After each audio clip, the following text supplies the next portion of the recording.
Hi అండి, welcome to star and home. ఇవాళ మన వీడియోలో ఒక హెల్దీ అయిన రెసిపీతో అయితే మీ ముందుకు వచ్చా అండి. చాలా సింపుల్గా అయితే పిల్లలు స్కూల్ నుంచి ఇంటికి వచ్చినప్పుడు ఇలా చేసి పెట్టండి, చాలా ఇష్టంగా తింటారు. ఇక నేను ఒక కప్పు పల్లీలను అయితే లో ఫ్లేమ్లో పెట్టుకుని అయితే ఒక నిమిషం పాటు అయితే వేయించుకున్నానండి. అవి బాగా వేయించుకున్న తర్వాత సగం దాకా వేగిపోయిన తర్వాత నేనైతే ఇక్కడ నువ్వులు అయితే తీసుకుంటున్నానండి. నువ్వులు ఏంటి ఇలా ఉన్నాయా అని అయితే అనుకోకండి. ఇక్కడ నేను ఇంట్లో అయితే పిల్లలైతే నువ్వుల్ని బెల్లాన్ని అయితే కలిపి వేసారండి. ఆడుకుంటూ ఇలా అయితే చేశారండి. మనం ఏం చేయలేం కాబట్టి, వాటిని అయితే పడేయలేం కాబట్టి నేనైతే చాలా వరకు అయితే బెల్లాన్ని అయితే పక్కకు సపరేట్ అయితే చేశానండి. కానీ పొడి బెల్లం అయితే కలిపేశారండి.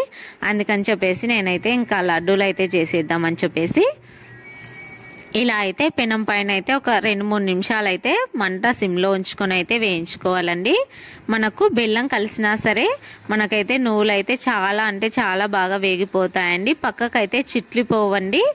ఒకవేళ మామూలుగా నువ్వులు వేయించుకునే వాళ్ళైతే ఈ చిన్న టిప్ను అయితే ఉపయోగించండి. ఒక 2-3 చుక్కలని కొన్ని నీళ్ళని అయితే వేసుకున్నట్లయితే నువ్వులు అయితే చిటపటలాడి పక్కకైతే చిట్లిపోవండి. అక్కడక్కడనే మంట సిమ్లో ఉంచుకుంటూ చాలా అంటే చాలా బాగా వేగిపోతాయండి. ఇక్కడ నాకు బెల్లం అంతా కరిగిపోయి జిడ్డుగా అయితే అయిపోతుందండి. అయినా సరే ఏమీ కాదండి, చాలా సన్నగా ఉంటాయి కాబట్టి నువ్వులు అయితే చాలా పర్ఫెక్ట్గా అయితే వేగిపోతాయండి. ఇక్కడైతే నాకైతే ముద్దలాగైతే ఫామ్ అవుతా ఉందండి. అయినా సరే కలుపుకుంటూ అయితే వేయించుకుంటున్నాను. నార్మల్గా వేయించుకునే వాళ్ళైతే జస్ట్ 3-4 నిమిషాల్లో అయితే వేగిపోతాయండి. ఎక్కువ క్వాంటిటీలో ఉన్న వాళ్ళైతే 2 వాయిల్గా వేసి అయితే వేయించుకోండి. ఇక్కడ నేను ఎక్కువ క్వాంటిటీలో తీసుకుంటున్నాను, 2 వాయిల్గా అయితే వేయించుకుంటున్నానండి. చూడండి, ఇలా చక్కగా కలుపుకుంటూ అయితే వేయించుకోవాలి. ఇలా వేయించుకున్న తర్వాత వీటిని చల్లారే వరకు అయితే ఉంచకండి. నేనైతే ఇక్కడ వెంటనే వేసేసుకుంటున్నానండి. బెల్లం మరి గట్టిపడిపోతుందని చెప్పేసి వెంటనే వేసి కొద్దిగా బరకగా అయితే ముందుగా మిక్సీ వేసుకోవాలండి. ఒకవేళ కొలతల ప్రకారం అయితే 2 కప్పుల నువ్వులకు వచ్చేసి కప్పు నిండా బెల్లం తురుమునైతే వేసుకోండి. అంత ఎక్కువ తీపి ఉండదు, అంత తక్కువ తీపి ఉండదండి. చాలా చక్కగా అయితే ఉంటాయి లడ్డూలు వచ్చేసి. ఎక్కువ తినాలి అనుకునే వాళ్ళు ఒక 2-3 టేబుల్ స్పూన్ల బెల్లాన్ని అయితే ఎక్కువ తీసుకోండి. ఇలా చక్కగా బరకగా పట్టేసుకున్న తర్వాత